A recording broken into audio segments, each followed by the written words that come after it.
Hola chicos, literatura 68. Hemos visto en los vídeos anteriores la prosa en el neoclasicismo y ahora vamos a pasar a la lírica y posteriormente pues al teatro. Empezamos con una consideración de tipo general sobre la poesía posbarroca.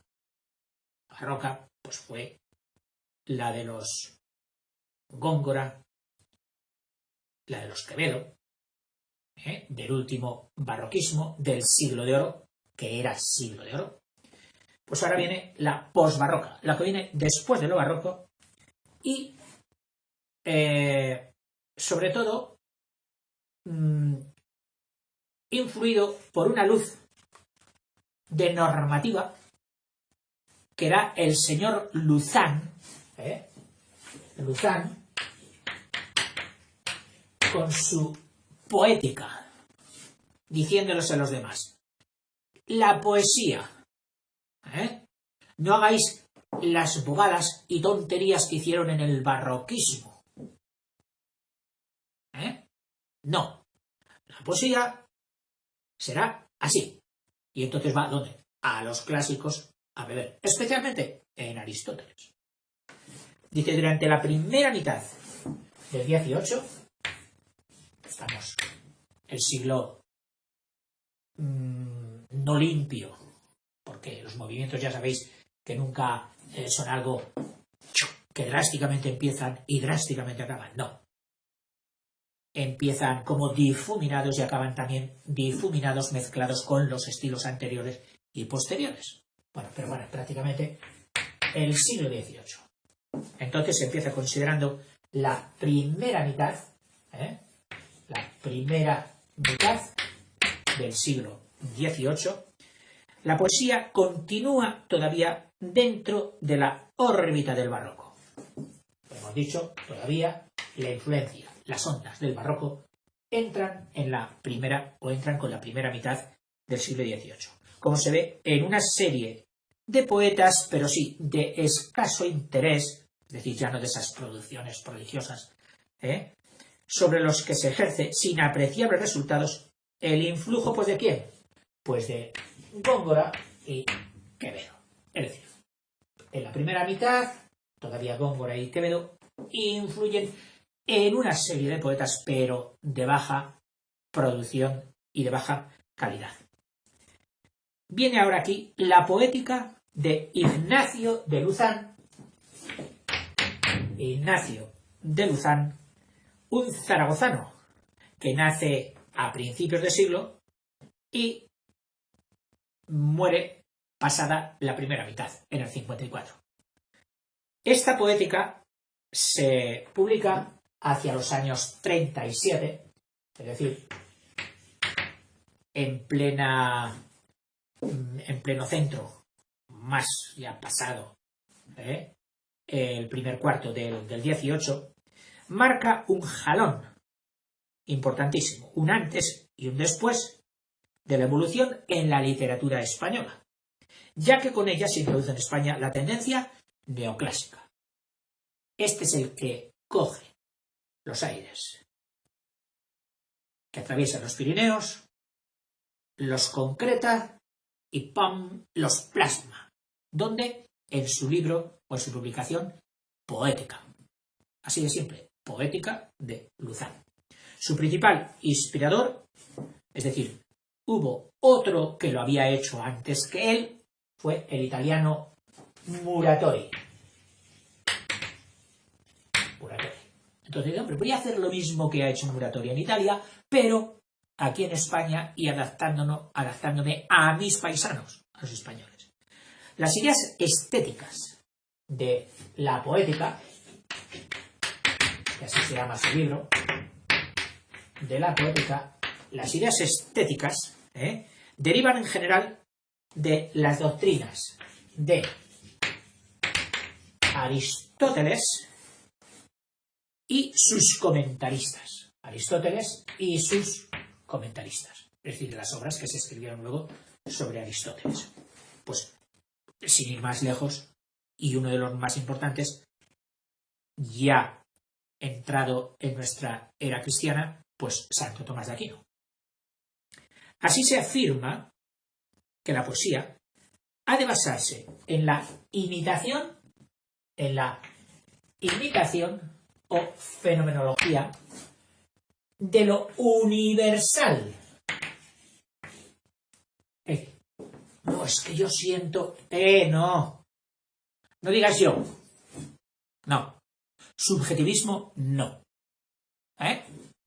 Lo que siente la humanidad, lo universal.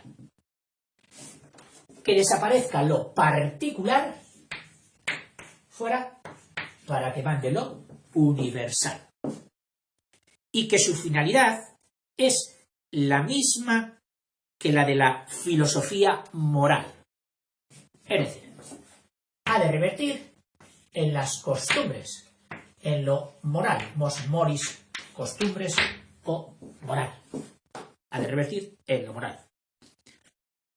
Sus juicios críticos, es decir, por una parte está esa la poética, pero sus juicios críticos, cuando emite juicios sobre lo que ve que se produce, dice, muestran en cambio una amplitud, es decir, no una rigidez de normativa, sino que luego cuando él ejerce de crítico, pues dice, muestran una amplitud y un buen sentido dignos de tenerse en cuenta.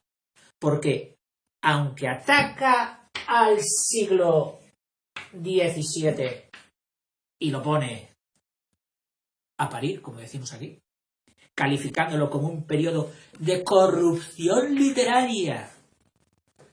Hay que ver las vueltas que da la vida. Denostar a los mejores autores del siglo de oro. Pues sí. Y es que aquella teoría del columpio de un extremo a otro extremo y luego al otro y luego al otro es verdad. No sabemos hacer una evolución lineal o en torre asumiendo lo anterior. No. Hemos de cargarnos lo anterior para decir que lo nuestro, lo nuevo, es lo bueno.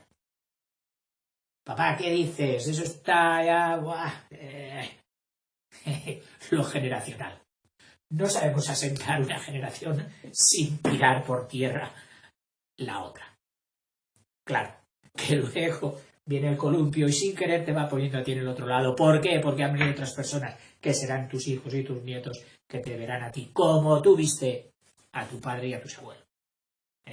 Bueno, o sea que decía que era una auténtica corrupción literaria. Pues no. Aun diciendo eso, sabe apreciar ciertas bellezas que otros críticos de la época no alcanzaron a ver. Es decir, como normativista fue rígido, pero como crítico fue otra cosa. Supo ver belleza donde otros, más rígidos, no supieron ver. O sea que tenemos al Luzán normativista y al Luzán crítico. Mucho más liberal y sensible como crítico que como normativista. Pasamos ahora a la segunda mitad.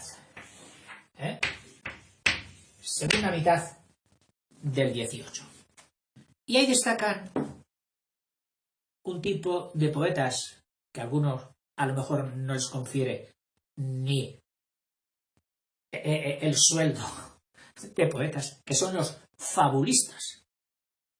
Dice, la segunda mitad del siglo XVIII señala, como se acaba de indicar, el triunfo definitivo del neoclasicismo en España. Es decir, aquí ya, en la segunda mitad, ya no llegan las influencias perniciosas del barroquismo. No, aquí ya, neoclásico. Limpia, fija y da esplendor. Nada de corrupción. Subjetivista. No, aquí lo universal. Los nuevos poetas atentos solo a no conculcar las normas y el buen gusto. Es decir, voy a hacer poesía, pero ojo, tengo que hacerlo así, así y así, con la misma poética. Y un buen gusto. Nada de un mal gusto, de sentimientos, de... No. El buen gusto. El gusto refinado. El gusto que no dañe la vista. Que no haga mirar para otro lado ni ponerse la mano en la nariz. Como era el rococó que se estaba dando en la Francia. Dice, consagran sus esfuerzos a lograr una forma correcta, equilibrada, regida solo, por el frío cálculo, y un seco afán didáctico. O sea, un enseñar al otro, pero de una forma seca, no de una forma vivaz, de una forma pasional. Porque, quieras que no, cuando hacían teatro del Siglo de Oro, el teatro es para ser visto y las obras son para ser leídas. Tenían un afán también de incidir en la muchedumbre. Y ellos creían que positivamente. Es decir, que en la literatura siempre hay un fondo didáctico. Pero aquí era más. Aquí era casi ya llegar a tipo escuela. Niño, pum, pum, pum, pum. Y no miro si te gusta o no te gusta, si te agrada o no te agrada. Esto es así. Bueno, en ello se observa la influencia de los españoles del Siglo de Oro, no contaminados de barroquismo. ¿Quiénes son? Los de la primera parte. Garcilaso and Company. Garcilaso, Villegas. O la de los clásicos grecolatinos. En concreto, dentro de este rococó. Graciosillo, grácil, fino, musical, de clavecín, alegre, entroncaba muy bien con la poesía anacreóntica de aquel joven posterior a Safo, a la poetisa, que era como el poeta de los banquetes, del amor, del vino, del refinamiento, no de lo dionisíaco, de la embriaguez, no, con finura. Donde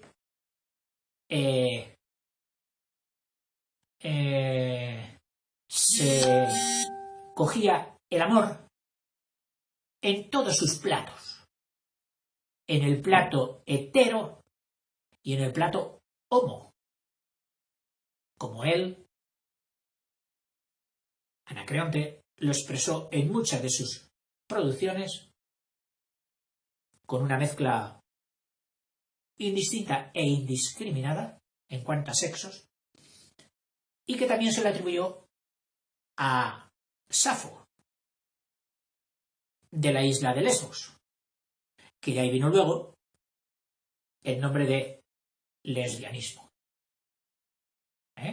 de lo homosexual, diciendo que Safo había tenido por sus alumnas un cariño incluso de tipo sexual. Bueno, este era el Anacreonte en el que se fijaron estos poetas de la segunda mitad, tuvo influencia, y también otro, mucho más sereno y sensato, como Horacio, etc. En el reinado de Carlos III, segunda mitad del 18, hay un sitio que ya hemos citado varias veces en este periodo, que es la Fonda de San Sebastián. Fonda de San Sebastián, una especie de círculo cultural. La tertulia de la Fonda de San Sebastián representa la plena aceptación del neoclasicismo en tiempo de Carlos III. Allí se reunían sus asistentes y Nicolás Fernández de Moratín, y vamos a ir poniendo ya nombres, Nicolás Fernández de Moratín, y acuérdate de sus nombres y de primer apellido, porque luego va a haber otro Moratín. Este es el Nicolás Fernández de Moratín. Cadalso, que ya lo hemos visto, el militar, Tomás de Iriarte, figuraban entre los principales contertulios, encarnando respectivamente los tres aspectos más importantes de la poesía de la época. La imitación de los clásicos españoles no barrocos, es decir, imitación de los clásicos españoles no barrocos, Garcilaso, Villegas. Otro, los comienzos del género anacreóntico,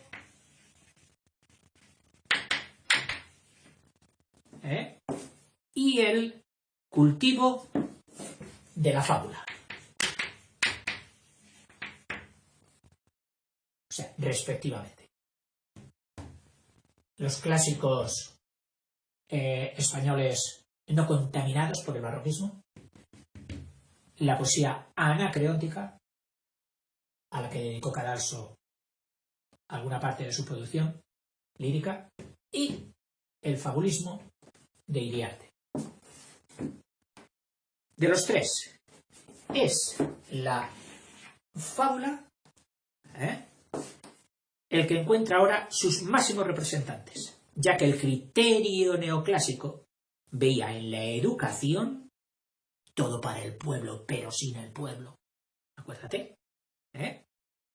Sus máximos veía la educación la suprema finalidad del género poético. La poesía, ¿para qué está hecha? Para enseñar. Punto. Esa era la teoría neoclásica. Los versos correctos, bien hechos, pero incoloros, colores desvaídos de fuerza de los fabulistas, son una muestra más de la incapacidad lírica de la época. No hubo una lírica sentida, intensa, como ha de ser la lírica, sentimientos humanos. Sentimientos superficiales, no profundos, no íntimos. Luego vendría el romanticismo a poner ahí toda su carne. Y dentro de estos fabulistas, dos: Samaniego e Iriarte. Fabulistas. Que muchas de esas fábulas las hemos oído de niño, venían en los libros. No sé si ahora seguirán viniendo, o viene ya solo el rap. El rap, que es un intento, una producción totalmente poética, con una métrica apañada. Quien dice apañada, pues dice que la apañan. Si para buscar la musicalidad tengo que ir a base de lentos, rápidos, lentos, rápidos, lentos, y meter en un solo apoyo 5 sílabas hasta buscar la que impacta con la anterior. Bueno, es el rap. Es un poco a la producción lopesca, Lope de Vega. Lo que pasa es que lo hacía con exactitud. Hexasílabos, heptasílabos, octosílabos, y te sacaba las 8, y aquí no. Aquí en una secuencia te sacan 17, en otra te sacan 8, en otra 14, y van buscando los apoyos sonoros. El rap. Y luego en el contenido. Esperemos que esta forma pase a la historia también con producciones notables, no ya solo de capacidad dialéctica y de manitas así y cosas de esas, sino que de algunas obras que puedan ponerse en serio y ser guardadas en bibliotecas. Ojalá. Félix María de Samaniego, que nace a mitad de siglo, en el 45, hasta finales de siglo, hasta el 800-801. Sirvió a la preocupación didáctica de la época. Fue un servidor, un maestro de escuela. Con sus fábulas, y por si acaso alguno dudaba de que su intención era la moralidad, las titula Fábulas Morales. O sea, no oculta nada. En ellas recoge la traducción fabulística europea, con aquellos Esopo, Fedro, en Francia La Fontaine, desarrollando con suelta versificación, sí, suelta, y graciosa ironía, un segundo sentido, multitud de temas que aún hoy están en la memoria de todos los españoles. Recuérdese, pues mira, la lechera, la chiquilla aquella que va hablando, ¿y qué haré con los pollitos que me han... Bueno, llevo huevos, pero llevo la leche, la venderé en el mercado. Con lo que me paguen compraré una gallina, la gallina me pondrá huevos, los huevos darán pollitos, los pollitos darán esto, y me haré rica, seré la persona más importante, porque habré llegado a... Y pensando en esto, tropezó, ¡pum!, la lechera. Las ranas pidiendo rey, las ranas pidiendo rey, otra, la cigarra y la hormiga, en fin, el cuervo y el zorro. ¡Uy, señor cuervo! ¡Qué hermoso que es! Pero sería más hermoso y el cuervo que tenía el queso en el pico, que era lo que quería el zorro. Pero como no podía llegar, dice, a ver cómo hago que suelte el queso. Le embauca, le dice que su cantar, que es el graznido, uno de los peores sonidos de aves que hay, del cuervo, y le convence de que es hermoso. Y entonces el otro, pavoneándose, dice, así quieres oír cómo canto. Se puso a cantar el tonto, se le cayó el queso y el zorro se marchó corriendo. Bueno, en fin, estas son algunas de las fábulas de Félix María de Samaniego. Sus fábulas morales. Samaniego.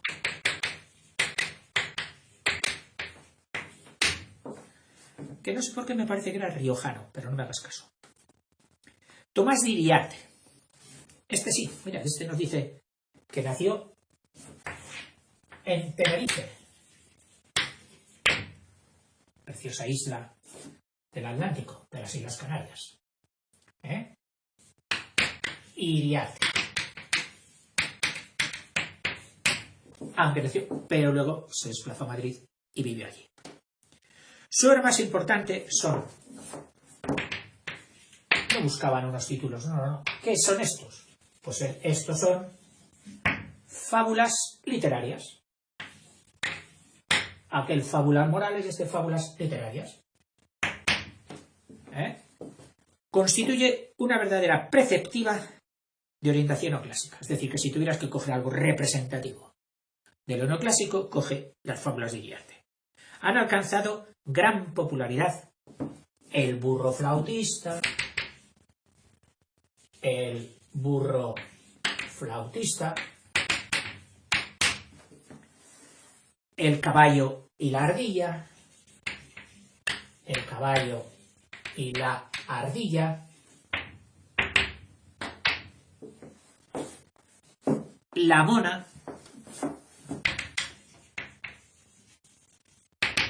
vamos, sería interesante que buscaras, que en internet hoy se encuentran todas estas, ya sus derechos de autor están superados y por lo tanto no hay problema en editarlas para todo el mundo y leer algunas.